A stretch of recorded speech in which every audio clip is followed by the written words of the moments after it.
మొదటి యోహాను పత్రిక 1వ అధ్యాయం. జీవవాక్యమును గూర్చినది ఆది నుండి ఏది ఉండెనో, మేమేది వింటిమో, కనులార ఏది చూచితిమో, ఏది నిదానించి కనుగొంటిమో, మా చేతులు దేనిని తాకి చూచెనో అది మీకు తెలియజేయుచున్నాము. ఆ జీవవాక్యము ప్రత్యక్షమాయను, తండ్రి యొద్ద ఉండి మాకు ప్రత్యక్షమైన ఆ నిత్య జీవమును మేము చూచి ఆ జీవమును గూర్చి సాక్ష్యమిచ్చుచు దాన్ని మీకు తెలియపరుచున్నాము. మాతో కూడా మీకును సహవాసం కలుగునట్లు మేము చూచిన దానిని వినిన దానిని మీకు తెలియజేయుచున్నాము. మన సహవాసం అయితే తండ్రితో కూడాను ఆయన కుమారుడైన యేసుక్రీస్తుతో కూడాను ఉన్నది.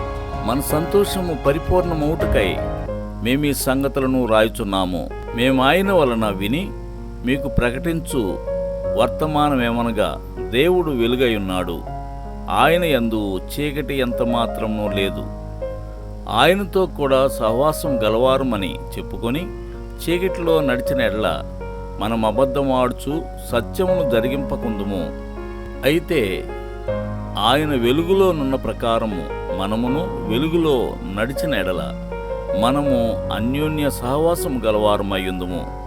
అప్పుడు ఆయన కుమారుడైన యేసు రక్తము ప్రతి పాపము నుండి మనలను పవిత్రులుగా చేయును.